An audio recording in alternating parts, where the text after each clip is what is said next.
Oi, pessoal. Sejam muito bem-vindos e bem-vindas a mais um episódio do Histórias do Cinema Paranaense. Eu sou a Gabi Goulart e hoje eu tô aqui com os nossos parceiros Yuri Pérez Malucelli. Olá. E o William Biagioli. Olá. Para receber nossa convidada especial de hoje, a Heloísa Passos. E aí, Elo, tudo bem contigo? Olá, Gabi. Olá, William. Olá, Yuri. Olá, ouvintes, né?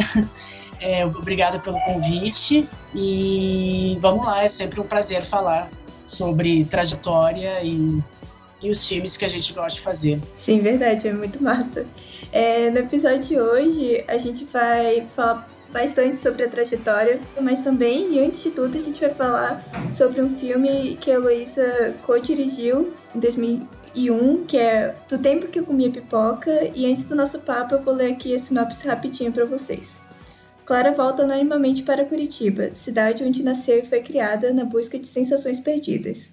Léo simplesmente não tem lembrança do lugar em que vive. E para a gente começar esse nosso papo, eu acho legal a gente falar um pouco sobre os processos que levaram o filme, né? E os desejos que motivaram. Então eu pergunto algo um tanto quanto espiritual e meio filosófico para você, Heloísa, que é de onde surgiu esse desejo, de onde que nasceu esse desejo de fazer o filme Do Tempo que eu Comia Pipoca? Então, como todos sabem, eu sou curitibana e, para quem não sabe, no início dos anos 90, final dos anos 80, eu saí de Curitiba, vim morar em São Paulo. E o Do Tempo Comer Pipoca surge de um desejo de olhar para Curitiba sem querer olhar para o passado, né? Mas isso é impossível. Então foi um exercício de construir imagens no momento onde se juntou ali um movimento na cidade, onde a Fundação Cultural de Curitiba inaugurou a Lei de Incentivo à Cultura, o mecenato, que a gente tanto espera todo ano, e aí foi nos primeiros anos, eu não sei que ano exatamente foi que surgiu o mecenato, mas foi no final dos anos 90, então esse projeto ele vem de um desejo de eu olhar minha cidade, eu estava ali vivendo um lugar de imigrante, né? A Catherine, que co-dirige comigo, ela é belga e ela vivia naquele momento no Brasil, e eu chamei o Marcelo Gomes, que eu tinha acabado de fazer uma grande viagem com ele pelo sertão, e o Marcelo Gomes, ele roteirizou o filme, que o Marcelo Gomes também naquele momento era um imigrante, era um pernambucano na cidade de São Paulo, então essas três pessoas tinham isso em comum, de estarem em territórios que não eram a sua origem e ter o desejo de olhar para a sua cidade. E aí eu criei, junto com o Marcelo e com a Catherine, esse personagem, que a chama Clara, para ela voltar para Curitiba. E aí eu fui chamar uma atriz que também, naquele momento, não era Curitiba, naquele momento tinha deixado Curitiba, né? Na verdade, a gente nunca deixa a cidade, a aldeia que a gente veio, né? Então, na verdade, mais... Essa é o lugar do filme, né? Esse lugar em trânsito da gente, esse olhar que a gente tem para da onde a gente veio, dessa gênese, né? Da gente. Aí eu fui ao encontro da Guta Stresser, que já estava morando no Rio de Janeiro há alguns anos, mas também era recente. E aí eu trouxe a Guta para esse projeto, para ela voltar à cidade dela com esse olhar que a gente estava propondo, né? Caminhar pela cidade, sentir cheiros e sensações sem avisar ninguém na cidade que ela estava por ali. Então, o Pipoca nasceu desse desejo dessas pessoas em trânsito, dessas pessoas que migraram e tinham esse desejo, naquele momento, de olhar para a sua origem. Eu tô pensando aqui nisso que você falou, essa coisa do retorno, né? Enfim, um filme que é todo pautado por essa ideia de retorno, de, enfim, voltar à cidade, reencontrar as coisas de uma certa forma. Me parece que, assim, além desse reencontro, existe também justamente essa construção de imagem, né? Que nem você colocou, esse exercício de construir imagens que de alguma forma também projeta uma certa imagem ali em cima da cidade que já é, da cidade que vocês já estão retornando, assim. Enfim, isso está em diversas formas dentro do filme, ali, tanto em termos de roteiro, narrativa, quanto em termos, enfim, das cores, de uma certa sensação que o filme transmite na forma como ele é fotografado, na forma como ele é feito e tal. Enfim, nesse sentido eu fico pensando nisso, né? Existe ali a questão do retorno à cidade, existe também toda uma certa forma de conceber uma imagem da cidade, né? E eu queria perguntar um pouco sobre isso, né? Como que surge enfim, qual que é o processo para construir a imagem da cidade junto com essa ideia de retorno, essa noção de retorno que vocês proporam, né, no filme? Eu acho que é um exercício do imaginário, né, em cima de uma pesquisa do que existia naquele ano de 2000, né? A gente filmou em 2000 e estreou o filme em 2001. Então,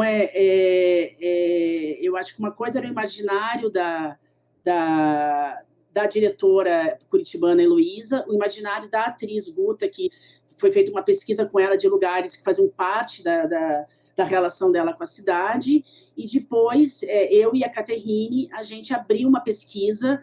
Eu lembro que, enfim, naquele momento foi tudo filmado, foi filmado em 35mm esse filme, e as pesquisas de locações foram todas feitas com uma câmera fotográfica analógica, uma câmera 35mm, e eu tenho essas fotos, esse arquivo comigo, e nesse momento pandêmico que a gente está, é claro que eu revisitei alguns arquivos fotográficos nos últimos meses, e aí eu me confrontei com algumas fotos dessa pesquisa que passam pela Rua das Flores, que passam pelo Parque Barigui, que passam naquele momento a casa da Vi Carneiro estava em ruínas, mas ela tinha ali aquele lugar que ela entra e sente um certo arrepio, um medo, e sai correndo e dá as costas para aquele lugar e quebra um azulejo. Ali é a casa do Davi Carneiro. Então são lugares que são históricos para a cidade, mas que eles têm significados diferentes para a cidade, significados diferentes também para a personagem, né? Quando a gente vai procurar esse lugar, essa casa que ela poderia ser a casa dela no filme, a gente não explica, poderia ter sido a casa da infância dela. A gente sai para as redondezas da cidade, para esses, né, esses bairros espalhados, né, na cidade de Curitiba, que foi uma pesquisa que foi feita, e eu fazia questão que fossem lugares onde o verde estivesse presente, né, que eu acho que é uma característica da cidade, né, é uma cidade que propõe essa relação com a natureza, esses parques. Então, como não abrir essa pesquisa para esses lugares? E isso não tinha um traço verídico, né? Porque a minha casa de infância foi num bairro que era um bairro. Eu nasci perto ali do Alto da 15, então é um bairro populoso já desde a minha infância. Então mas eu queria buscar lugares aonde fictícios, aonde a cidade proporcionasse uma busca, uma busca na cidade, né? E isso tem a ver com a pesquisa, com esse desejo de locações cinematográficas, né? Quando a gente vai e decide filmar na antiga, e que não temos mais, e eu acho que é uma das últimas imagens que eu conheço da Schaffer, né? Então aquela locação foi uma locação unânime, assim, né? Tanto para Caterine quanto para mim, e quando a gente mostrou aquelas fotos daquela locação para o Marcelo Gomes, é como se a Caterine estava se identificando com um café, um bistrô do lugar onde ela nasceu, em Bruxelas, e era um lugar muito importante para mim, porque é um lugar que eu fui tomar coalhada com a minha avó algumas vezes. Eu acho que vocês aqui são tão jovens que vocês não conheceram esse lugar, e esse lugar é um lugar histórico na Rua das Flores, que era do lado do Cine Groff, e aonde foi um templo sagrado para mim, conhecer o cinema autoral, o cinema independente naquela Rua das Flores, naquele Cine Groff, e aquela coalhada na Schaffer. Então essas locações, elas têm lugares de afeto, mas elas têm lugares de uma busca cinematográfica para contar essa história, né? Então é uma composição. E você tocou num ponto que eu fiquei curioso, assim, que eu queria até perguntar mais. Eu também não conheci, mas eu conheço essa história da coalhada aí e acho verdadeiramente incrível. Mas eu acho uma coisa interessante que você falou, que é dessa relação justamente com a Catherine, no sentido de que ela vinha de fora, né? Então, a gente sente pelo filme que tem uma necessidade muito grande de mostrar esse lugar que é tão íntimo, mas como que era conciliar esse olhar da direção, que são dois olhares, daí, a gente falando em termos práticos, são bastante antagônicos, né? De alguém que está descobrindo esse lugar, assim. Então, como que é que foi esse processo, assim? E queria que você falasse um pouco mais dessa construção mesmo de botar o filme de pé, né? Isso que você falou, falou um pouco do mecenato e tal, como era, como foi encarar a produção daí desse filme para fazer ele acontecer, né? Então, vou começar pela Catherine, ela é uma pintora, uma artista plástica, então eu me juntei, né? Então, na verdade, ali era um casamento de uma diretora de fotografia com uma artista plástica que convidam um roteirista e naquele momento a Luciane Passos foi super importante, que é minha irmã, e ela começou a trabalhar naquele momento com produção cultural e foi a pessoa que levantou os recursos através da lei de incentivo. Então, eu acho que esse filme ele vem desse casamento visual de uma fotógrafa e de uma artista plástica que tem em comum esse lugar que eu falei no início, que é um desejo de voltar anonimamente para a sua cidade natal.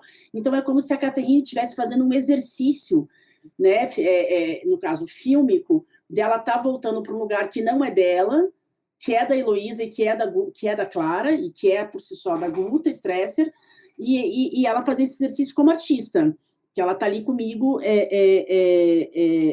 buscando essas locações para contar essa história, né? Então esse é o lugar do imaginário afetivo da Catherine de transformar a Bruxelas dela em Curitiba. E eu já tenho essa identidade completa com a opção do filme, né? Com a cidade de Curitiba. A produção desse filme, eu acho que ela foi muito corajosa nesse sentido de ter sido um dos primeiros projetos filmado em 35mm de ficção, através da lei de incentivo. Os orçamentos, eles eram, como ainda são, né? Eu acho que eles eram e ainda são baixo orçamento, e a gente fez uma força-tarefa. Naquele momento eu trabalhava muito como fotógrafa, eu circulava muito no meio da publicidade também, então eu tive muito apoio de produtoras locais da cidade de Curitiba e de suporte, por exemplo, eu lembro que a gente filmou com 2 negativos, né? Um negativo ASA 500 e outro... eu usei só filme tungstênio, para quem entende de fotografia, eu estava querendo provocar um véu azulado no filme, na captação fotográfica do filme, então eu não usei um filme de daylight, eu usei um negativo que era 200T e 500T, e eu consegui, por exemplo, eu lembro que na época tinha orçamento para 10 latas, vocês imaginem, para vocês que não filmaram em 35mm, e quem filmou em 35mm, cada lata dava 4 minutos, gente. Então, eu filmei 40 minutos. Mas a Kodak, de tanto naquele momento, eu apresentei o projeto, falei que era o meu primeiro projeto como diretora de ficção, então eles me deram mais 2 latas. Eu filmei com 12 latas. Então, eu filmei, tem 4 minutos e alguns segundos. Então, deu quase 50 minutos de material bruto. Você entende? Então, era o que a gente tinha. Então, a gente tinha que se preparar muito para filmar, né? Porque não tinha possibilidade de você filmar 5 vezes um take. Era 2 ou 3, e tem takes que são únicos nesse filme. Mesmo que você já estivesse muito habituada, né, a filmar, enfim, você já dominava totalmente, né, o meio, mas ainda assim era um desafio muito grande, né? E eu estava... Nós estamos falando de 21 anos atrás, né? Então, assim, eu estava ali começando a minha carreira de direção de fotografia, né? Eu tinha, acho que, fotografado, ou eu ainda ia fotografar para o Luciano Coelho o curta dele, eu estava fotografando o Visionários, que teve uma leva de filmes naquele momento que foram feitos com essa mesma lei, com o mecenato, e eu fotografei o Visionários, o Fernando Severo, fotografei o filme do Luciano Coelho, e todos em 35mm, e eu só não lembro se eu já... Eu acho que eu já tinha fotografado o Visionários quando eu vou fotografar esse filme. Eu acho que... Ou eu logo fotografei, foi tudo no mesmo ano, foi um ano... naquele ano, no ano seguinte, foi tudo muito produtivo, foi um movimento que aconteceu na cidade. Naquele mesmo momento, o Marcos Jorge estava fotografando o primeiro curta dele com essa mesma lei de incentivo, o Beto Carbinati também. Então, a gente estava ali, né? Eu lembro que o Beto me chamou para fotografar o filme dele, aí eu acabei não podendo. Então, assim, eu também estava me consolidando ali, estava descobrindo como era fotografar. Eu tinha deixado uma carreira de assistente de câmera, comecei a fotografar curta-metragem em 97, né, com 98, então fazia 2, 3 anos que eu estava fotografando curta-metragem.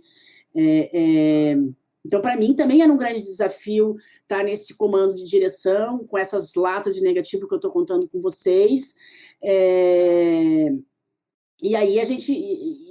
Então, tem aí tem eu acho que tem essa coragem mesmo de você querer tá se expressando, você ter essa necessidade maior do que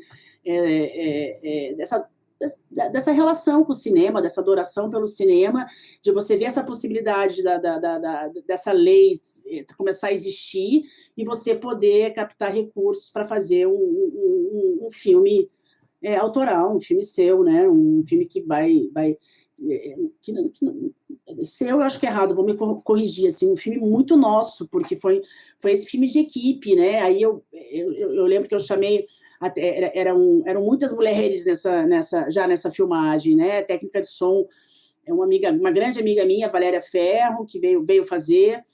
E aí teve esse encontro de algumas pessoas que já trabalhavam comigo, que foram fundamentais para o filme, e que eram todas de Curitiba, né? Que é a Suzana Aragão, que fez a direção de produção, o Fumaça, que atualmente é um grande fotógrafo na cidade, ele foi o eletricista, o Flavinho, que é um grande maquinista, ele estava começando ali, então tinha uma galera ali que estava já fazendo publicidade, querendo fazer cinema, e que se juntou nessa área da fotografia comigo, e foi fundamental para mim, principalmente o Flavinho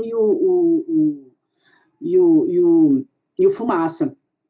E aí o Cacau Roden, que é um outro curitibano, que foi meu assistente de direção. Então, foi uma patota, né? O Cacau também depois foi fazer assistência para o Marcos Jorge nos curtas dele, depois dirigiu um curta com o Marcos Jorge.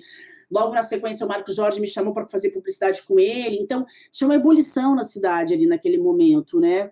E conseguir viabilizar esse filme foi através de apoio de produtoras de publicidades locais versus esse exemplo que eu dei da Kodak, né? A gente tinha 10 latas e virou 12.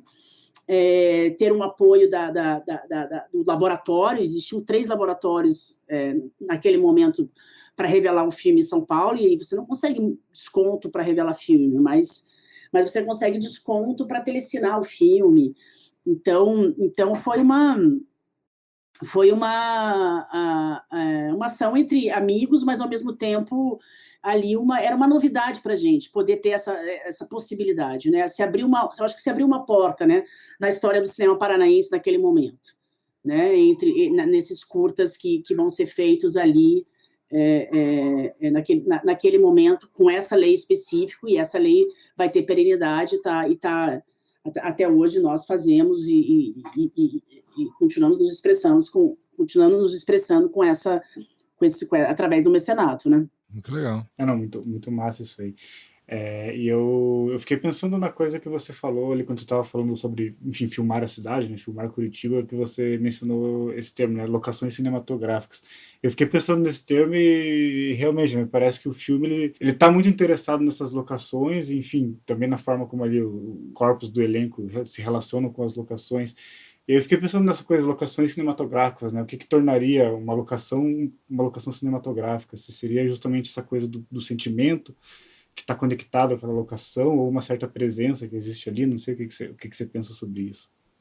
Eu acho que locação cinematográfica ela pode ser muita coisa. Eu acho que depende do roteiro e da linguagem do filme que você decidiu contar a história. Eu acho que esse filme, ele por exemplo, eu na minha... Falando dos meus outros filmes como diretora, eu não tenho nenhum outro filme parecido com esse. Né? É um momento muito específico ali desse casamento com a Catherine, dessa artista plástica dirigir comigo, e eu tenho uma preocupação muito estética, que depois eu vou... eu acho que a preocupação estética ela é importante, mas ela não é a prioridade. Então, quando eu falo locação cinematográfica, por exemplo, a Schaffer é um grande exemplo, porque ela tem profundidade, ela é um lugar que era um grande corredor, então ela tem profundidade, ela tinha as próprias luminárias, as próprias mesas de madeira, os pés de ferro das mesas, os vidros dos leites e dos potes de doces que eles vendiam, que a gente transformou aqueles vidros em aquário e colocamos peixes naqueles vidros, né? A gente tirou a coalhada e colocou peixes dentro daqueles vidros. Então, assim, eu acho que tinha muito ali um lugar de ensaio para mim, para a Catherine, né? Um lugar de experimentação. Eu acho que a gente estava muito nesse momento, eu acho que tinha uma incipiência, assim, uma estreia mesmo, e uma busca da forma nesse trabalho. E, por exemplo, quando você vai para o Parque Barigui, eu não estou preocupada em enquadrar o Parque Barigui para você realmente entender que eu estou no Parque Barigui. Pode ser qualquer parque. O que me interessava ali era cinematográfico para mim ali, a possibilidade de ter uma roda gigante que eu posso filmar no Twilight, e ela tem lâmpadas, ela já tinha aquelas lâmpadas, a gente não precisou produzir aquelas lâmpadas, e aquelas lâmpadas poderiam fazer eu poderia fazer um time-lapse, uma passagem de tempo no filme. Então, isso para mim é cinematografia, né? Então, você encontra enquadramentos e luzes aonde eu consegui, naquele roteiro, fazer o time-lapse, a passagem de tempo do filme com a roda gigante, né? Então, são lugares e luzes, né? Quando eu falo luzes, é o horário que você vai filmar versus a luz que você vai conceber, num lugar ficcional, porque é isso. A gente se propôs a fazer um filme onde a imaginação era fundamental. Né? Então, se a gente está na Rua São Francisco, que é ali, aquele quarteirão super clássico da cidade, que até hoje como é que a gente transforma nesse lugar um lugar mais cinematográfico? Esse é o momento da chuva do filme. Então, foi ali que a gente conseguiu colocar chuva no filme. Então, são elementos cinematográficos, né, que são trazidos para essas locações, que para mim tinham significados, mas eles passam a trabalhar de forma... uma criação, o tempo todo uma criação mesmo, né? Você largar, tirar, se desprender, se desapegar da realidade, né? O importante não é contar que existe o Largo da Ordem ou o Bebedouro na cidade, mas que esses lugares possam ser também... Eles são fortes como identidades da cidade, mas eles podem ter alguns lugares que eu filmei ali que eu acho que poderiam ser outros lugares, poderia ser outra cidade. E tem outros não, só daria para ser em Curitiba, né? Por exemplo, eu adoro aquela sequência da Clara comendo aquela pamonha, e aquilo existe até hoje, é na Praça Osório, aquela feirinha de alimentação que já existia 21 anos atrás, é aquela feirinha de alimentação na Praça Osório, né? E aí a gente... Como filmar aquilo de forma não documental? Esse era o meu exercício. Aí eu uso um vidro na frente da lente para filmar o reflexo dela, né? Eu não sei se vocês percebem ali que tem uma correção de foco, e eu tenho um vidro, eu coloquei um vidro na frente, eu tenho o reflexo da Guta e o milho atrás, né? Ela está com a pamonha, mas tem o milho atrás. Então, é como você... era muito esse exercício ensaístico, assim, do trabalho... como filmar a minha cidade de forma não se desprender da realidade dela. Acho que esse foi meu exercício. De certa forma, me parece justamente um processo de talvez ficcionalizar a cidade, né? Eu acho que era muito... eu acho que é um lugar que existe em nós cineastas, que é você se diz, não é se desapegar do real, mas é você não estar, assim, o real te inspira, mas você transforma ele, né? É isso, é o cinema mesmo, é a representação, né? Então, como é que eu vou trabalhar essa imagem da pamonha sem ela ser uma imagem, a palavra não é comum, mas é isso, uma imagem tão real, assim, né? É usar das ferramentas que o cinema te dá, que é usar a ótica, a luz, o vidro, os reflexos, então as ferramentas que o cinema te dá, porque depois você vai fazer isso na pós também com o som e com a correção de cor, mas é usar das ferramentas do cinema para trabalhar o imaginário. Né? Eu acho que é nesse lugar que aquilo que eu estava interessada, assim, né? Naquele momento. Eu fiquei muito curiosa, na verdade, sobre isso que você falou de ser um imaginário, né, dela, de transformar esses lugares de uma coisa mais imaginativa e não querer trazer muito esse aspecto documental da cidade e tal, mas eu não sei, talvez isso seja só na minha cabeça, mas parece que foi um pouco oposto ao sentimento que vocês queriam trazer no filme, né? Que era de memória, de recordação, de rever a cidade, assim. Tem uma fala que você fez, que você disse que era pensar em pontos turísticos de Curitiba como se pudessem ser outros lugares, né? Em outros lugares, em outras cidades. Como pensar esses lugares em outras cidades, sendo que é um filme de retorno, de memória, de nostalgia, de ver essa cidade novamente, assim, qual é essa relação? Essa pergunta é maravilhosa, porque eu acho que aí que eu vejo uma semelhança nesse filme com todos os outros filmes que eu vou fazer depois, e que é exatamente a memória. A memória é inventiva, né? A memória é inventiva. Né? Então, você, assim, você tem a memória afetiva, você tem a memória fotográfica, você tem muitas formas de memórias, mas, assim, você lembra, a partir do momento que você já está lembrando, né, você trabalhar a memória, você falar da memória, é você falar de invenção. Mas é invenção em cima da memória. Né? Então, assim, se o filme já estava trazendo a memória afetiva para Clara, a gente não queria a gente queria que essa cidade saísse do registro, como se o tempo tivesse transformado ela, né? Então, é como se esse personagem ela está voltando lá depois de 10 anos, e é como se o olhar dela estivesse vendo a cidade talvez menos iluminada ou mais iluminada, e por ela querer ser anônima nessa volta, nesse retorno, é como se a sensação dela, o olhar dela provocasse uma cidade onde ela já conseguia se conectar com coisas que ela tinha vivido fora da cidade. Né? Então, ela se relaciona com a cidade, mas o real, o que é o real, né? Assim, para ela? O que é o real para ela? A memória é real? Essa é uma pergunta. Né? Memória é real? Então, eu acho que é mais esse exercício dessa pergunta que a gente trabalhou no nosso olhar, e até quanto que a memória é real, né? E quando que começa a memória a ser inventada? Eu acho que você não tem essa linha muito tênue, você não sabe onde começa isso, onde termina isso. Então, a ideia do imaginário é a ferramenta que eu volto a falar, que esse filme ele passa a ser, naquele momento, para mim, para Casinhini, um grande ensaio, onde a memória pode tudo.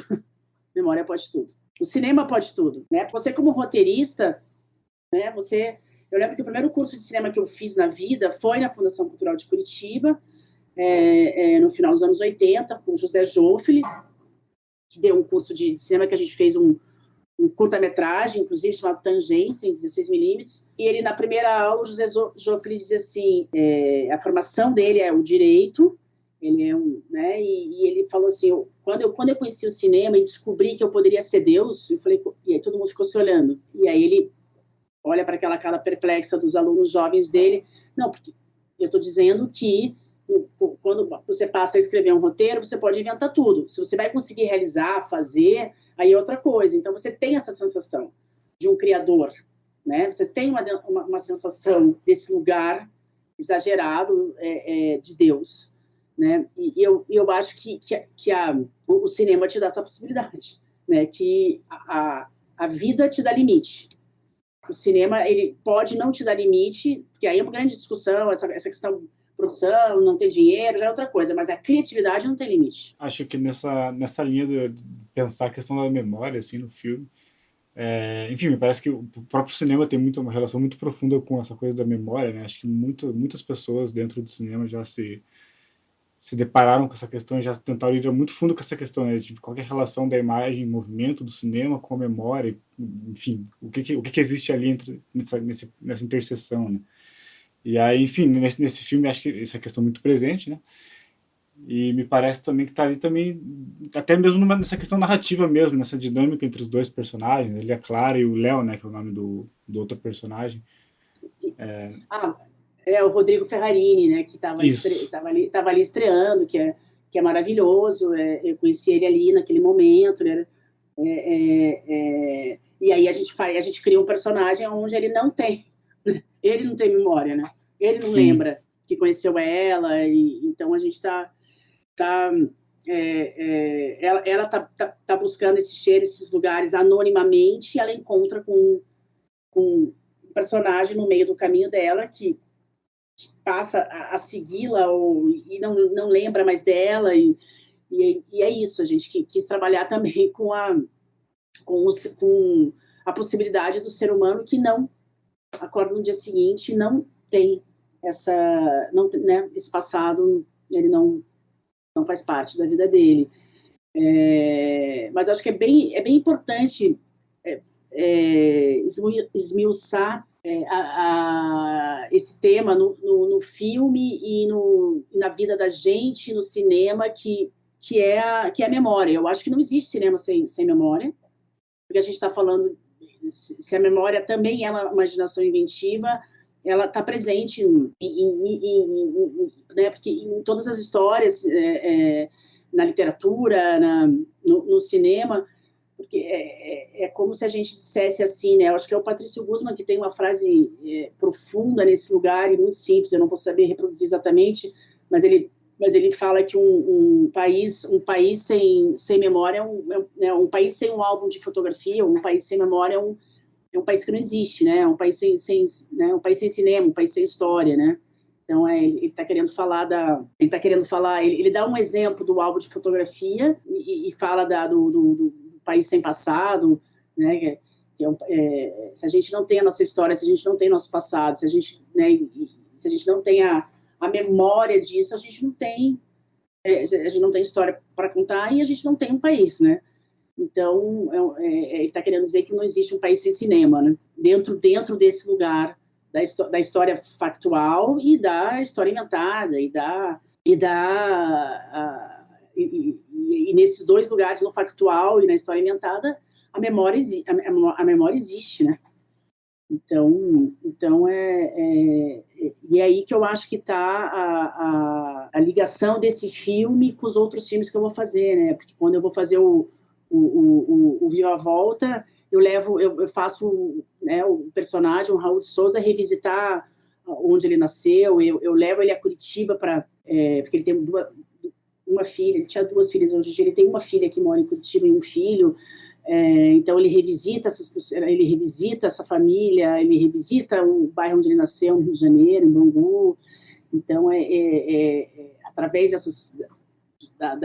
do revisitar e através das fotografias, né? Construindo Pontes, que é um filme, o meu primeiro longa-metragem, ele surge de um material de arquivo, a ideia dele surge de uma memória, né, que vai se conectar com uma memória afetiva minha na beira das grandes cachoeiras, que são as 7 Quedas, né? Então, eu acho que a memória ela é tudo isso, mas a gente está falando de acima de tudo, de perdas, né? Geralmente você está num lugar onde você tinha, ou você teve, você não tem mais, né? E aí você tem o quê? Tem memória, né? De uma pessoa querida que você não tem mais, de um lugar que você perdeu, de uma casa, né? Só que eu acho que as cidades elas não se perdem, mas elas mudam o significado, né? Então, eu acho que é isso, é revisitar Curitiba com outro significado. Elo, só para não perder aqui a menção que você fez, que a gente acabou não citando, daí eu fui procurar aqui rapidinho e acabei me deparando com uma coisa, com algumas coisas incríveis, assim, queria que você comentasse, que é o filme que você citou lá atrás do Luciano, é O Fim do Ciúme, filme de 2002. Isso, exatamente. Aí, Isso. rapidamente aqui no começo, a gente vê que tem, roteiro, né, o Edson Bueno e o Luciano Coelho, o som, Alessandra Larocca, diretor assistente Beto Carminati, produção executiva Fernando Severo e direção de fotografia Luísa Passos. É um dream team, assim, do cinema curitibano naquela altura. E queria que você comentasse, assim, já, enfim, fazendo essa menção a toda a equipe. Claro, tem outras pessoas aqui, quem quiser assistir o filme também tem ali o Marcelo Munhoz bem novinho correndo no começo do filme. Mas... E a grande Fernanda Farrah. Exatamente, a grande Fernanda Farrah. Mas eu queria que você falasse dessa efervescência. Eu sei que você tem uma ligação grande com o pessoal do teatro, como a gente, enfim, não vivemos aquela época, a gente ouve falar muito dessas pessoas, a gente, enfim, eu fiz essa menção porque o Luciano Coelho, para mim, é uma pessoa muito importante, que foi a primeira pessoa com quem eu fiz um curso aqui, então tem um negócio de nostalgia, mas também tem uma coisa de uma certa reverência, assim, a essas pessoas. Então eu queria que você comentasse um pouco sobre como é que você via essa cena, esse momento da cidade e essa efervescência cultural que estava rolando. Para mim, eu não tenho como falar dessa efervescência desse momento e da efervescência que eu vivi no final dos anos 80. Né? São dois momentos muito importantes e completamente transformadores para mim, assim, né? Porque quando foi ali final dos anos 80, eu já volto para ali para o final dos anos 90, início dos anos 2000, mas quando foi final dos anos 80, eu tinha trancado o curso de agronomia e eu sabia que eu queria fazer cinema, mas tinham pouquíssimas escolas de cinema no Brasil, eram 4, né? Brasília, 2 em São Paulo e uma no Niterói. E eu não tinha condições de me mudar para só estudar, e, enfim, era difícil também essa vaga. Enfim, e aí eu fui estudar Sociologia e eu consegui um estágio logo no primeiro mês do meu curso de Sociologia no Museu da Imagem do Som. E eu tive o privilégio absoluto de o diretor do museu, logo em seguida, era o Francisco Betti, que mudou a direção e entrou o Valente Xavier. E aí eu virei a menina, assim, a estagiária ali do MIS e do Valente Xavier. E ele me apresentou a cidade e me apresentou a cidade que eu digo, a cidade no olhar dele, né? Através do olhar do Valêncio, né?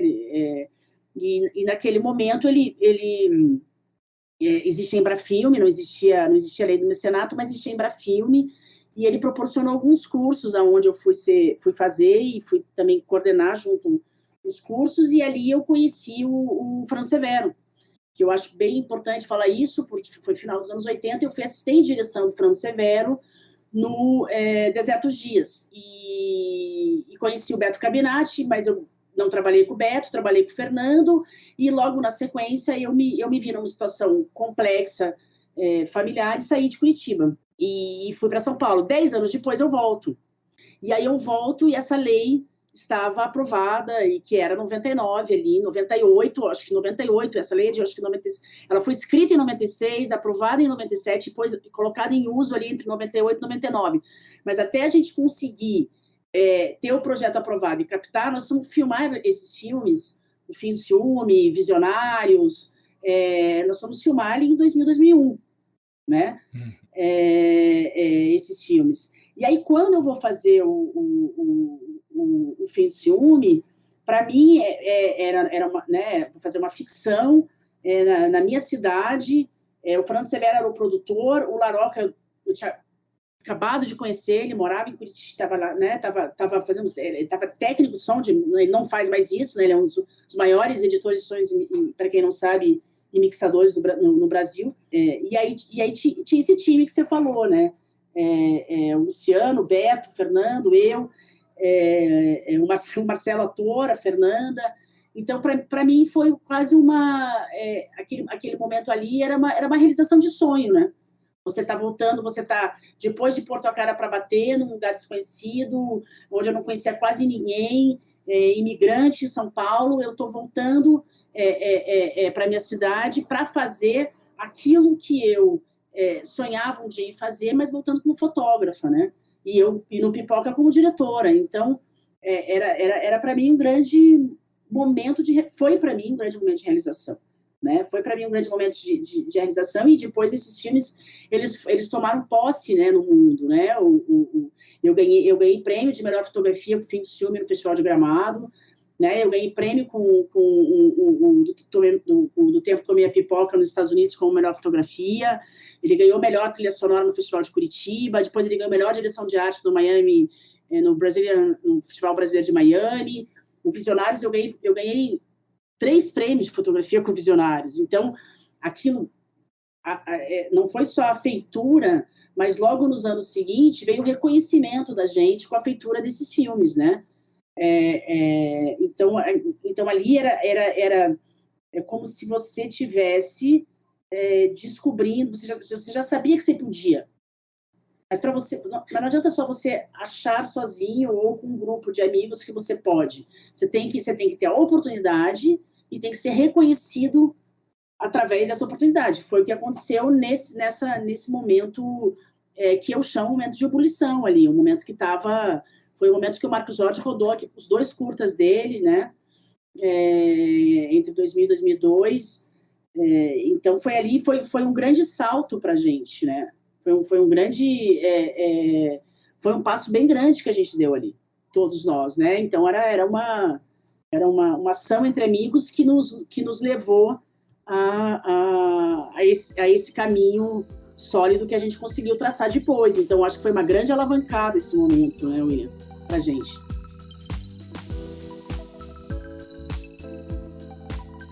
Eu queria aproveitar essa resposta sua, né, que a gente já começou a falar um pouco mais sobre sua trajetória e tal, e aí eu vou entrar no segundo bloco do programa para a gente conversar um pouco mais sobre justamente esse caminho que você percorreu pelo cinema aqui no estado e também o que você planeja e pensa em construir daqui para frente, né? E a primeira pergunta é um convite para uma regressão, já que você comentou que você deixou o seu curso anterior para estudar cinema, né? E de onde que nasceu o seu desejo de seguir pelo cinema? Eu acho que, assim, eu não tenho essa né, eu acho que dentro da minha família, na minha casa, era uma família conservadora, onde meu pai é engenheiro, uma mãe que foi professora e trabalhou no comércio, eu sou a filha do meio, mas ali desde de pequena, eu sempre tive algum lugar na escola, mesmo estudando em colégio de freira, depois indo para uma outra escola que eu adorava, eu estava sempre tentando descobrir se tinha um grupo de teatro para fazer o teatro na escola. Então, meus primeiros passos vieram no teatro. Eu me envolvi com um grupo teatral nos anos 80 chamado UAIC, que é a União dos Artistas Independentes Contemporâneos de Curitiba. Eu era a iluminadora desse grupo, depois eu fotografava as peças. Eu fui assistente de uma pessoa muito importante para mim na minha formação, que é o Marcelo Marchioro. Eu fui assistente de iluminação de uma peça que foi bem importante para mim, chamada Nenúfar. Então eu comecei a me envolver com a arte na cidade, com o teatro. E eu já tinha ali, quando eu larguei a agronomia, eu peguei só dando já uma volta aqui, eu larguei a agronomia e eu peguei uma mochila e fui realmente viajar pela Europa e acabei ficando 10 meses em Londres, onde eu virei garçonete profissional e consegui comprar minha primeira câmera. Quando eu volto para Curitiba, eu tenho uma câmera fotográfica, então eu passo a fotografar os meus amigos no teatro, né? Então, essa cena curitibana dos anos 80, eu começo a fotografar e é um laço que eu tenho até hoje, né? Eu por exemplo, acabei de fazer agora um trabalho que a gente está chamando de OAV, né? Objeto Audiovisual Não Identificado, que é um híbrido de teatro e audiovisual que eu acabei de filmar aí com o Paulo Alves e a Rosana Stabs. Um OAV. Mas o teatro foi, para mim, muito importante como pensamento de um lugar para pensar história, de um lugar para pensar luz, de um lugar para pensar fotografia. E aí, como eu disse, eu, como estudante de sociologia, eu caí no MIS, e o MIS foi, para mim, uma chave de vários encontros, porque, através do MIS, eu conheci o César Charlone, que foi da curso de fotografia lá. O César, para quem não sabe, é o fotógrafo do Jardineiro Fiel, do Cidade de Deus, e eu fui aluna do César no workshop que o Valêncio trouxe o César. Eu fui aluna do Walter George Durst no roteiro para televisão. Então, assim, a minha formação, ela veio desse desejo do teatro, estudar sociologia, e ali, quando eu fui estudar sociologia, eu já estava atrás do cinema, né? Já estava ali, eu já frequentava o Cinegrof e a Cinemateca, né? Eu já via os filmes do Ken Russell à meia-noite na rua 15, naquelas sessões que existiam à meia-noite, né? E a gente nós éramos todos cabeludas, e andávamos de madrugada pela Rua das Flores, né? Então eu já frequentava essa cena na cidade. É isso, né, Gabi? Aí são as possibilidades que são possíveis, né? Você tem o desejo, mas como que você chega próximo ao cinema, né? Como que você chega, né? Naquele momento, com a escassez que tinha e com o pouco que tinha, porque nós não estamos falando de internet, de YouTube, de câmera digital. Então, eu acho que eu fui e sou uma pessoa que eu sempre tento me aproximar das pessoas com qual eu admiro, né? E aí eu vou chegando próximos delas para poder aprender. Então, foi assim que eu me aproximei do Valêncio. Foi uma coincidência, mas foi assim que eu me aproximei do Fernando Severo, foi assim que eu me aproximei da Fernanda Morini, que eu fui assistente de direção dela, no Loira Fantasma, no final dos anos 80. Então, eu acho que é esse lugar magnético de você querer tanto fazer cinema, e aí o que existe na cidade, o que tem, quem faz, e como é que eu me aproximo dessas pessoas, né? Porque cinema é sobre pessoas, e pessoas é relacionamento humano, né? Então, é como se relacionar com essas pessoas para poder aprender com elas, uma vez que não tem uma escola de cinema na cidade. Então, foi esse lugar que eu encontrei, né? Me aproximar das pessoas, né? Porque cinema, para mim, tem esse significado, né? Eu me aproximo do mundo e me aproximo das pessoas através da câmera, né? Sim.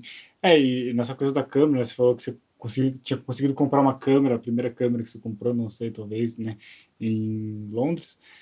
Isso. E esse caminho daí dentro do cinema para a direção de fotografia, assim, acabou sendo meio orgânico por causa dessa relação com a câmera, ou teve outros processos maiores dentro disso, assim? Então, quando eu estava no MIS, no Museu da Imagem e do Som, o Valêncio queria que eu dirigisse, né? Então, ele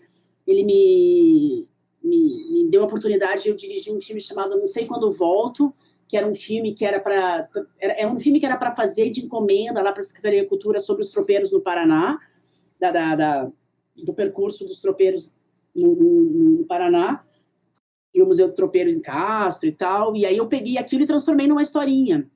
Eu acompanhei uma viagem dos tropeiros, mas eu transformei aquilo numa história e chamei o filme Não Sei Quando Volto, e esse filme acabou sendo premiado num festival de vídeo lá de Porto Alegre. E aí o Valêncio estava tentando fazer um outro filme que eu me envolver com... Naquela época ia ter o Balé Guaíra estava envolvido com um tema bem importante na cidade, que era Maria Bueno, e o Valêncio queria que eu filmasse esses ensaios e frequentasse o cemitério para ver quem que ia lá atrás do túmulo da Maria Bueno. E esse projeto não foi para frente, mas a gente chegou a esboçar tal. Então, o Valêncio estava ali me incentivando a dirigir. E com esse incentivo do Valêncio, eu acabei fazendo um outro filme que não era com o Valêncio, mas foi para a Secretaria de Cultura, que é um filme chamado M. Bacum, que é o Miguel Bacum, quando a sala Miguel Bacum inaugurou na Secretaria de Cultura eles me convidaram, eu tinha acho que 21 anos quando eu dirigi esse filme, eles me convidaram para dirigir, e eu fiz esse filme junto com... É bem interessante, quem fotografou esse filme foi o Marcelo Munhoz, eu dirigi, e junto comigo, quem fez o roteiro, que foi super importante para mim, é a Lucila Broeto, que é uma pessoa que não seguia o cinema, mas eu lembro muito do Túlio Viaro e do Marcelo Munhoz, que foram fundamental nesse filme. Mas quando eu vou para São Paulo, e aí eu fiz assistente de direção para o Fernando e para a Fernanda Morini, mas quando eu venho para São Paulo, eu entendo, eu começo a procurar estágio enlouquecidamente, trabalho enlouquecidamente para poder ficar aqui, e aí eu me entendi que fazer estágio para fotografia estilo, por exemplo, você ganhava muito mal. E ali nos anos 90, eu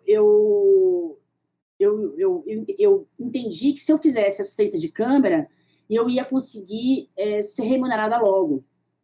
E como assistente de direção, eu ia demorar para ser remunerada. E para eu ficar na cidade de São Paulo, eu tinha que pagar minhas contas. Então eu rapidamente entendi isso, assim, na engrenagem aqui que eu estava, procurando as pessoas, e eu me tornei assistente de câmera, né? Eu adorei, simplesmente me apaixonei pelo departamento da fotografia e pela profissão de ser assistente de câmera, né? Então eu fui durante 6, 7 anos assistente de câmera, foquista no cinema brasileiro, né? Mas teve isso, teve essa curva. Eu dei uma pincelada na direção, fui para assistente de câmera, me tornei diretora de fotografia, e aí que eu vou olhar para a direção de novo, né? Então teve essa trajetória que eu também olho num bom tom, que me adaptar às necessidades para poder fazer de novo cinema. Estar dentro do cinema de qualquer forma, né? Então, acho que teve experimentando outros departamentos, descobrindo como é estar no departamento fotográfico como assistente de câmera e gostando daquilo, me identificando com aquilo, né? E como a fotografia fixa já fazia parte da minha vida, eu já estava ali paralelamente participando de exposições fotográficas, expondo e fazendo fotografia fixa, que até hoje eu faço, que até hoje eu participo, e a fotografia estilo é presente na minha vida. Então eu acho que não é coincidência, foi um alinhamento de buscas e desejos, né? De querer estar no cinema, a câmera fotográfica, assistência de câmera, e aí depois eu vou lá e consigo achar um espaço para poder também dirigir, né? Porque é um lugar completamente diferente do que a direção de fotografia, né? Eu tenho uma curiosidade que eu acho que se alia também à sua trajetória e tal, que é mesmo uma curiosidade mais assim, que é até uma coisa que eu discuto com o pessoal aqui, a gente fala muito sobre isso, eles que estão saindo já da universidade ou próximos de sair. Eu, por acaso, fui uma das pessoas que vim para cá para trabalhar, né, com o cinema, mas eu sempre notei, assim, daí depois a gente foi encontrar até em reportagens, antigamente no Metrópolis, ali da TV Cultura, daí depois eu sempre gostava muito de música, daí também fui encontrar essa mesma coisa que eu vou falar na música, e também no teatro, que essa é uma ideia, assim, de que parece que Curitiba tem um certo limite, assim, daí em determinado momento você precisa sair daqui para fazer as suas coisas e tal, é como se você tivesse que extrapolar essa fronteira e ir em busca de outras, assim. Você acha que isso é real? Você acha que isso acontece? E daí, nesse sentido, eu até emendaria com essa segunda pergunta, assim, que daí é mais associada à sua trajetória, e não só por conta da sua trajetória, mas também que eu acho bastante significativo que você tenha começado a trabalhar justamente nesse momento que você falou, que era um momento que não havia perspectiva alguma, né? Quando você falou do cinema brasileiro, é justamente o momento mais terrível assim, do cinema, e parece que a gente está vivendo uma tentativa de revival desse momento, assim, pelo atual governo, né? Então, são duas coisas, assim, mais talvez metafísicas, assim, mais de especulação, assim. Primeiro, essa ideia dessa Curitiba, talvez que evoque uma certa coisa de uma cidade talvez provinciana ou pequena, não sei se é exatamente bem essa expressão, e a segunda era a sua própria relação em ver esse cinema se reconstruindo e também pensando aqui como possibilidade de se fazer esse cinema, né? Você é da onde, William? Você migrou para Curitiba, é isso? Eu vim para cá. Eu morava em São Paulo, mas os meus pais moram em Ponta Grossa, que é no interior do Paraná aqui. Sim, eu morei 6 meses em Ponta Grossa. Só pegando ali esse comentário que você fez, em 1990 o Collor extinguiu a Embrafilme, né? E aí o que aconteceu foi que sobraram alguns curtas-metragens dos editais do final dos anos 80 para fazer em 90. Então, o que eu fiz? Eu fui atrás, né, de trabalho e eu fiz vários curtas-metragens naquele momento em São Paulo, né, e em 92, quando o Visionários estreou no Festival de Gramado, eram 12 ou 14 curtas na competitiva de Gramado, 4 eu tinha trabalhado. Eu tinha 3 filmes de assistente de câmera, de segundo assistente de câmera e 1 de assistente de direção. Entendeu? Só vou fazer uma confissão aqui. Eu, quando foi 89, 90, eu não queria ter saído de Curitiba, William. Eu estava ali fazendo assistente de direção, dirigi Miguel Bacum, dirigi Não Sei Quando Volta, estava lá com o Valente Xavier, estava estudando Sociologia na Federal, estava começando as matérias mais legais que me interessavam na antropologia, mas eu tinha ali uma questão muito difícil para mim, tive uma briga com meu pai muito difícil, uma questão muito pessoal. Eu tinha uma dor muito grande, eu tinha perdido uma amiga há 2 anos atrás, ali, em 83 anos, em 87, que tinha sido assassinada, e eu tinha uma dor muito grande, eu tinha uma questão psicológica muito dramática, que eu tinha que ver a minha cidade de longe. Então, não foi exatamente, né, porque a gente fala às vezes, mas eu acho que tudo na vida a gente não tem que ter uma delicadeza, porque não é tudo na vida que você escolhe, né? As escolhas às vezes existem, algumas delas você faz, porque existem necessidades, né? Existem momentos que você tem que se reinventar. Então, eu acho que eu já começo ali a me reinventar, né? Não à toa eu vou realizar um sonho quando eu faço do Tempo com Minha Pipoca, o Visionários, o Fim de Ciúme. Eu já falei aqui, eu estou realizando sonho, né? Eu estou na minha cidade, filmando, fazendo cinema em 35mm, e logo depois vou ser reconhecida ali com alguns prêmios com esses 3 filmes. Eu acho, William, que Curitiba, século XXI, ela é uma cidade que eu sinto, porque eu tô direto aí, a Maquina Filmes é em Curitiba, eu tô sempre, agora eu tenho uma parceria maravilhosa com o FIDEC, o Festival Internacional de Documentário Estudantil, então já há 4 anos que eu venho dando um curso de olhar no documentário, a fotografia, a direção do documentário no FIDEC, e eu venho conhecendo uma galera que me traduz uma cidade que me interessa completamente, né? Que essa cidade é isso, né? Eu acho que o curso de cinema, ele muda, o curso de cinema na cidade vai mudar a cena da cidade e vai fazer muita gente migrar para Curitiba para fazer essa universidade, esse curso, né? E não só esse curso, como alguns outros núcleos, né? Núcleo de dramaturgia na FIEP-SESI, núcleo de dramaturgia de teatro, núcleo de dramaturgia de cinema.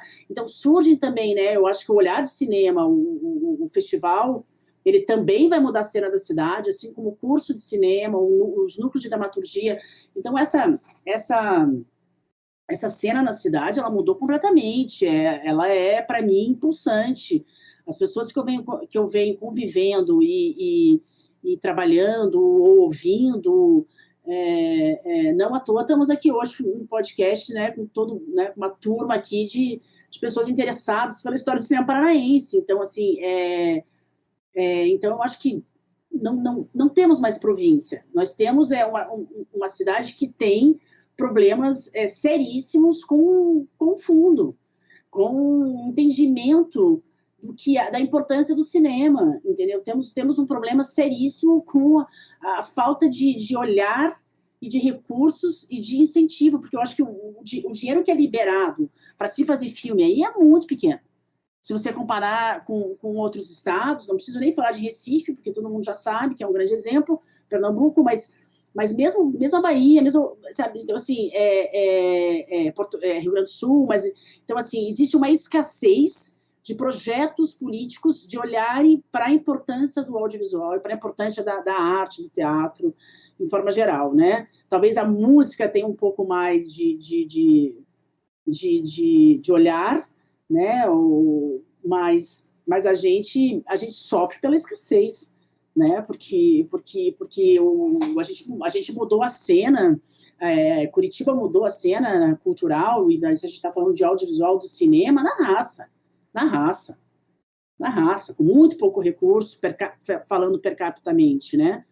Então, se a gente for agora listar toda essa geração que vem com esses curtas nos festivais internacionais e nacionais, e é muita gente e muita gente criativa. Então, a cena, eu acho que a gente não está falando mais de uma província, a gente está falando, talvez a província seja esses políticos, mas nós não, a gente é resistência, a gente faz com a extinção da Embrafilme e com a não comunicação da Ancine e do Fundo Setorial. A gente continua fazendo, né?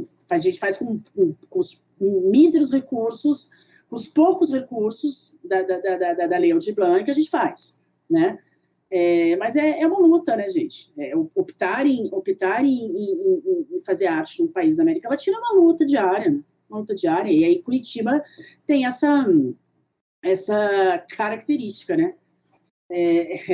Existe, quando você usa a palavra província, eu acho que a província está na toga, né? Está na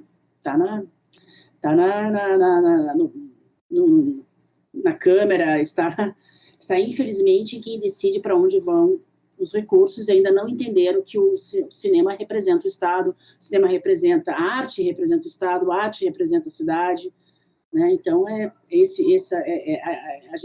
uma escassez. Eu acho que a gente faz com muito pouco, e a gente continua fazendo, porque é isso que a gente acredita, a gente acredita que a gente consegue mudar pensamento, né? Porque o que vocês, cada um tem sua busca no cinema, mas em comum todos nós estamos buscando atos de reflexão, né? O cinema propõe atos de reflexão, seja ele um filme documental ou um filme de ficção, eu não vejo diferença. Todas as histórias, a literatura, a música, o cinema provocam atos de reflexão no ser humano. E é sobre isso que precisa, é sobre isso e com isso que precisamos mudar o mundo, né? Refletindo, é o que falta, né? Então, eles não querem que tenham mais fazedores, mais pensadores e mais reflexão. É uma luta. É triste, é trágico, mas a gente vai continuar. Tem alguma coisa que não tiram da gente. É o pensamento, é a reflexão e o ato de fazer, e o ato de se expressar, né? Então, ninguém me tira do meu corpo e da minha mente a artista que eu sou, né? Eu não deixo de ser artista porque estão vivendo uma crise, uma pandemia e um pandemônio, né? Porque a gente tem uma pandemia duplicada, né? A gente tem um desgoverno e uma pandemia. Então, ninguém deixa de ser artista. Talvez você passe a ser até mais, né? Por tanta indignidade, né? Por tanta falta de dignidade, né? Então, é isso que somos, né? E é curioso que você mencionou o curso de cinema aqui de Curitiba, né? O curso da FAP, enfim. E a primeira vez que eu assisti um filme seu foi em 2018, quando você foi lá no Paço da Liberdade e fez uma fala sobre o Construindo Pontes, né? Enfim, o Construindo Pontes foi o primeiro filme que eu vi de direção sua. E aí, enfim, daí agora, recentemente, do tempo que eu comi a pipoca foi colocado lá na Paranaflix, assisti ele na Paranaflix e aí fiquei nessa coisa, né, que eles são filmes, enfim, radicalmente, em vários aspectos, eles são radicalmente diferentes, mas é quando você... Radicalmente. É, mas aí, quando você para pra pensar, também existem isso, dois filmes que estão lidando, de alguma forma, com memória, né, ainda que com abordagens diferentes. E aí eu fico pensando nessa coisa, né, nesse caminho do documentário, que você também trilha ele, e como que você se vê em relação a isso, né? Se você faz essa distinção ficção-documentário, se são dois lugares em que você se sente confortável, enfim. Eu acho que contar história é o que mais me fascina, né?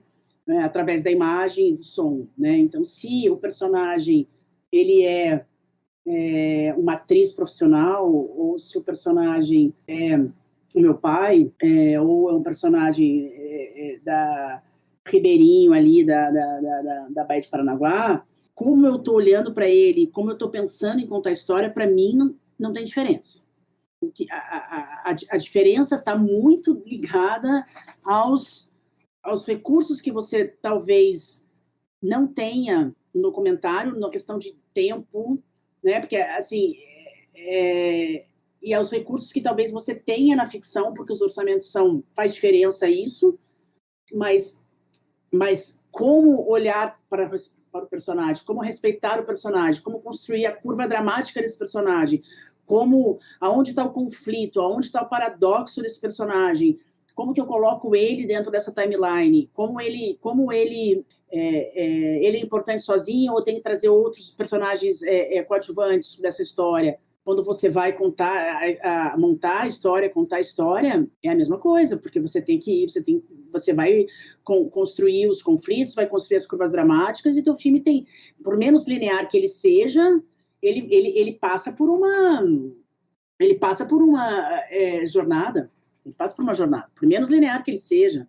Mas, assim, o meu olhar não muda, a minha câmera não muda. Mas acho que a grande diferença está que quando você vai fazer uma ficção, o teu roteiro, ele sai, né? O teu papel está em branco e você começa a criar, não é do zero, porque você tem referências, você tem lá você pode ter partido de uma pintura, ou de uma foto, ou de uma literatura, mas você partiu de alguma coisa para começar a preencher essa folha em branco. No filme que eu chamo de não ficção, que é o non-fiction, que eu não estou nem falando, eu nem estou usando a palavra documentário aqui, percebam, você tem lá a premissa, você tem lá o personagem, eu gosto muito de filmes de personagens, você tem lá a família, e você não tem um roteiro escrito com cenas de turning point, transição, tem lá as transições, ainda não tem lá o teu conflito completamente definido. Então, você vai filmar, provavelmente, um número de horas muito maior, e aí depois você vai roteirizar nesse processo de edição, que eu chamo o montador desse tipo de filme, ele é um escritor com você, e aí ele vai escrever com você a história em cima do teu olhar, da tua observação, daquela imersão que você teve durante aquelas 3 semanas naquela comunidade, né? E o filme de ficção, você fez isso antes. Quando você abriu câmera, você já fez a imersão na comunidade, né? Mas sem abrir câmera. Você fez na pesquisa, você fez escrevendo. E aí, quando você abre câmera, você sabe que você só tem 4 semanas para fazer aquele filme, e aí você tem ali uma criação pré-estabelecida, né? E no filme que você não tem esse roteiro redigido, essas coisas acontecem na tua frente. Os dramas acontecem na tua frente, aí você tem que saber receber, saber filmar isso, ter a paciência, a fascinação, a adoração de filmar isso, para ir construir essa história, para ir, né, que na ficção já está escrita, né, que na não ficção ela vai aparecer, porque a não ficção tá ligado muito, o cinema está muito ligado à espera, né? Você espera muito, né? Espera muito, né? Então a não ficção você espera mais ainda, porque tem filmes que você está ali, mas não está acontecendo nada. Mas se você esperar, vai acontecer. Vai acontecer. Tá? Então, eu acho que o olhar e a forma depois de como contar essa jornada, ela é muito parecida. Ela é muito parecida, né? Ela tem... A diferença é que você tem um monte de eu tenho um exemplo ótimo aqui que eu tenho um shooting board do filme que eu estou montando agora, eu estou montando em casa porque eu sou casada com a Tina Hard e ela é montadora do filme. Então, eu estou montando um filme agora que a gente fez nesses como chama? Essas coisas que você põe o magnético. Tem um tablô aqui que a gente põe esses magnéticos e faz esse shooting board. E ela está montando um outro filme de ficção, e aí tem esses dois painéis aqui, com esses magnéticos, com esses capture frames, né? E se você olhar os dois, cara, não tem diferença nenhuma. O meu é em cima de uma personagem, que você chama de non-fiction. O outro é ficção, que também é em cima de dois personagens. Mas se você vê os framezinhos, capture frames, eles têm ali dramas e conflitos e são parecidos. Não é que os filmes são parecidos, mas eu não vejo diferença na feitura quando chega nesse momento. No momento de você fazer o capture frame e fazer um shooting board na tua ilha de edição. Uhum. Aí eu não vejo a diferença. Não sei se eu te respondi. Não, respondeu sim. Acho que, de certa forma, são processos que, de alguma forma, se comparam ao da memória, né? Enfim, você adiciona uma visão sobre algo que aconteceu, né? De certa forma, assim. Sim, de certa forma, sim. Por fim, pra gente já ir fechando, a gente gostaria de perguntar um pouco sobre o futuro, né? O que você anda pensando para os próximos anos? Então, eu finalizei agora 2 filmes remotamente, que eu fotografei. Então, deve estrear, imagino eu, esse ano em algum festival, esses 2 filmes que eu fotografei. E eu estou finalizando agora, o nosso querido Laroca, que fez o filme de ciúme comigo, ele está editando o som do meu segundo longa. Então, nesse momento, eu estou editando o som, um filme que chama Eneida, e espero que ele estreie aí no segundo semestre. Eu estou acabando vou mixar o filme em março, então estou acabando o meu segundo longa, filmado em Curitiba e em Portugal. Eu estou envolvida com alguns projetos, como diretora de fotografia, todos eles aguardando, e alguns deles vai ter que aguardar muito, porque tem terceira idade como personagem, enfim, enquanto não vier a vacina a gente não vai filmar. Então, assim, eu estou no aguardo de alguns projetos como diretora de fotografia, de diretoras que eu já trabalho, que nem a Márcia Faria, o próximo filme da Flávia Castro. Então, eu estou aguardando o próximo filme da Cristiane Oliveira. São 3 diretoras que eu já fotografei, longa para a Cris e para a Flávia, para a Márcia fotografei série, curta. E todos esses filmes estão na espera, porque dependem aí de todo um protocolo, toda uma coisa. E eu, na verdade, agora... eu não estou desenvolvendo um novo projeto como diretora porque eu quero não me atropelar e quero estrear o Eneida e cuidar do Eneida como diretora, que ele requer aí todo um cuidado de como que eu vou lançar em 2022, de como, né? Eu tenho um próximo projeto que já está em fase de desenvolvimento, mas eu não estou ainda, talvez, com estado emocional para colocar em edital. Eu estou com ele guardado, é um projeto junto com uma grande jornalista, uma grande escritora, que é a Patrícia, e é um projeto com ela, então ele tá ainda muito na cozinha aqui.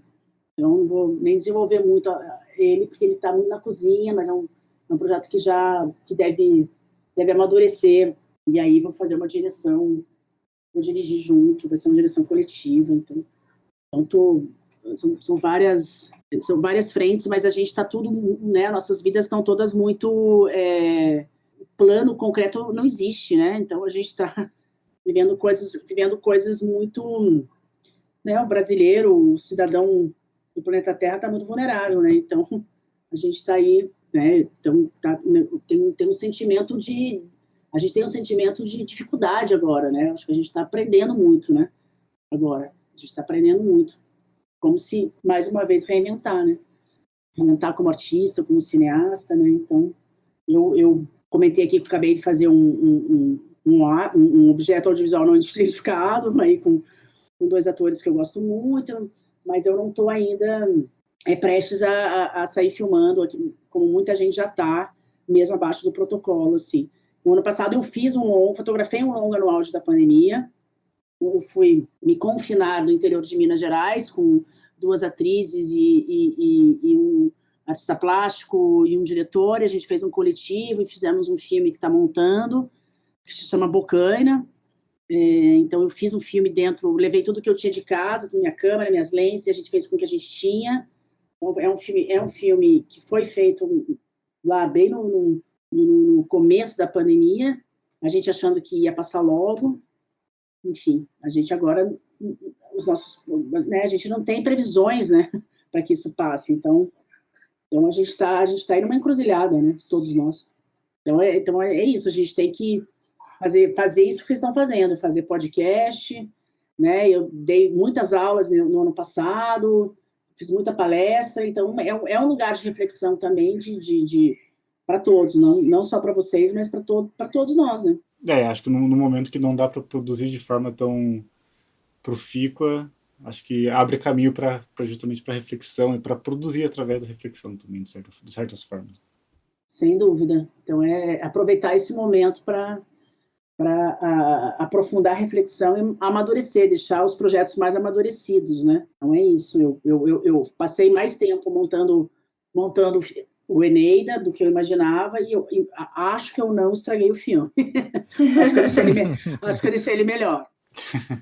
A gente espera também poder ver o Eneida nos cinemas, né? Em 2022. Sim, eu também espero. Ele ganhou o mecenato no passado, então ele ganhou o mecenato para projetos de distribuição. Então, então é com grande emoção que ele vai, em algum momento de 2022, para as salas, ou para os drive-ins, ou para onde a gente puder ir, ele irá. Sim. Vai com toda certeza. Mas é isso, Elo. A gente fica muito contente de ter tido essa possibilidade, né, de ter esse papo contigo.